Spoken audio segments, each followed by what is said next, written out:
Banking, the greatest scam on earth. Thomas Jefferson said, "I believe that banking institutions are more dangerous to our liberties than standing armies. If the American people ever allow private banks to control the issue of their currency, the banks will deprive the people of all property until their children wake up homeless on the continent their fathers conquered." Jefferson's warning is already here. 40 million Americans are living on food stamps. Millions more are now homeless, living in tents, all because of one institution, the Federal Reserve System. The Federal Reserve is a group of private bankers who have stolen the money creation process from the American people. Most people still believe the Fed is an agency of the government working in our best interests. It is not. There is no greater form of evil in the world today, so let's explore the banking scam. None of us have ever been taught anything about money. The reason is to prevent us from learning the truth that money is a trick and money is a trap. When solving any crime, there's a universal truth: follow the money, but with the banking scam, follow it backwards. Where does money come from?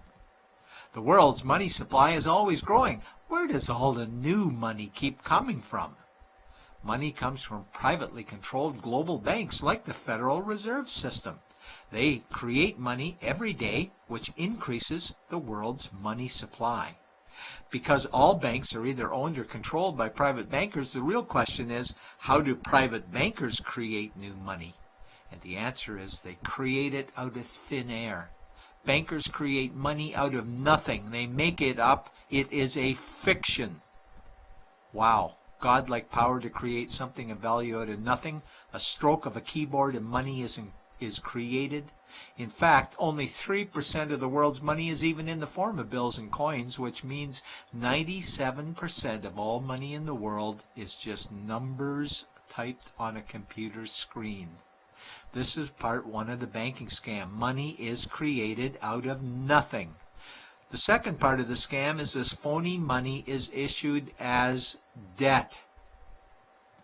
What is debt exactly? Well, when you consider we work our whole lives to pay it off, you could say debt is slavery.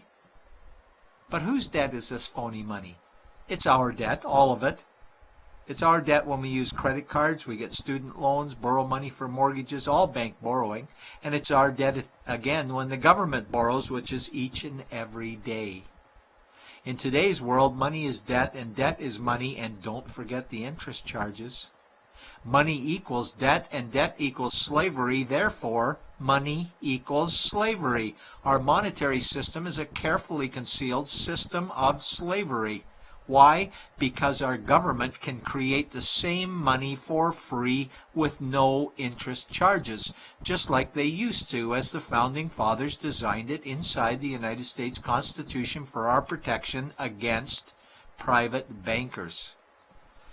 The third part of the banking scam is very evil. When bankers create money from nothing and issue it as debt, they only create the principal portion of the debt. They do not create the money for the future interest payments.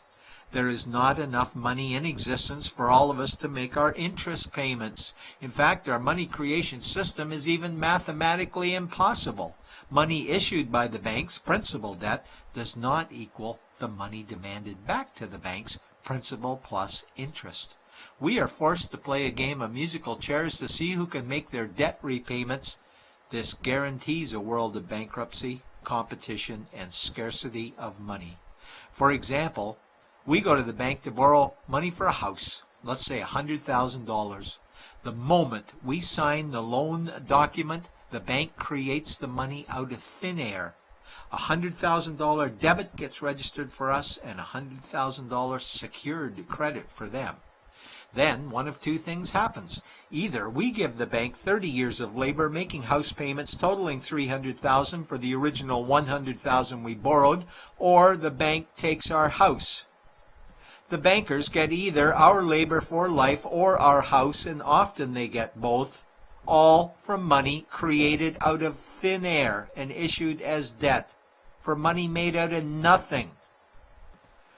This is why all the bankers end up with all the assets. The fourth part of the banking scam is inflation. People think inflation is prices and costs increase. A better answer might be the value of our money always goes down. Inflation is created every time the central banks print money, which is every day. Where does all this new money get its value? The answer is it steals its value from the existing money supply, where our savings are. Our savings are disappearing because of the new money they're printing. If money creation was in balance with goods and services, there would be no inflation. Prices would stay the same. But the reality is banks always print money, driving prices ever higher, which steals the value of our savings, making them disappear. Since the private bankers created the private Federal Reserve in 1913, the United States dollar has lost 97 cents in purchasing power. An item in 1913 that cost $100 in 2011 cost $2,230, a price increase of 2,130%. This is the banking scam. 4 parts. Private bankers create money out of nothing and charge interest on it. There is no money created for the future interest payments, and inflation steals our savings every day. In order for the banking scam to be pulled over our eyes, the bankers need help from the likes of paid-for politicians and appointed civil servants, military-industrial complex, mainstream media, multinational corporations, and the bankers' good buddies. For example, what do our banker-controlled television networks say about criminal bankers? "Oh, bankers are our saviors. Chairman is man of the year. He saved the world. Bankers really do deserve their bonuses. They're so smart." And what do our banker-owned G20 politicians say we need to do? That we must save our banking system, and now we need austerity measures, like increasing existing taxes and bringing in new taxes, cutting our social programs, including education and health care, stealing from our pension plans while increasing the retirement age, keeping us working for more years at lower wages while placing our children and grandchildren in debt and servitude for their future lives. We are being lied to that we must go deeper in debt for bailouts, stimulus packages, quantitative easing, saving the too big to fail banks, credit easing, currency interventions, all names that mean the same thing, more debt to us. Is it not strange that the solution to too much debt is always more debt to us? And where is all this money going? It's going to the banks and to the bankers. They are stealing our money right now. 0.1% of the world's population owns 2/3 of the world's wealth. This means that 99.99% of the world's population own less than 1/3 of the wealth, a decreasing amount because these guys are stealing it.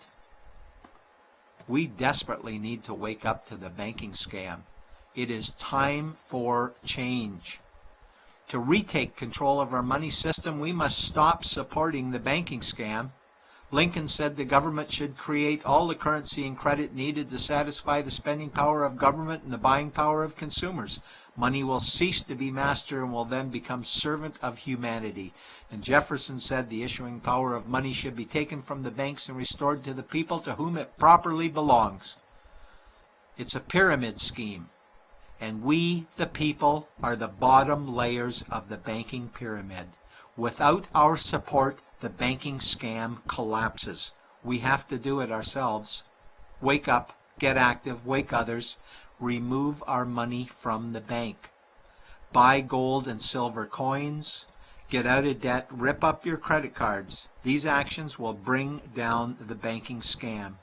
Only vote for politicians who support debt-free money, or run for office yourself, and turn off mainstream media to search for the truth while you still can.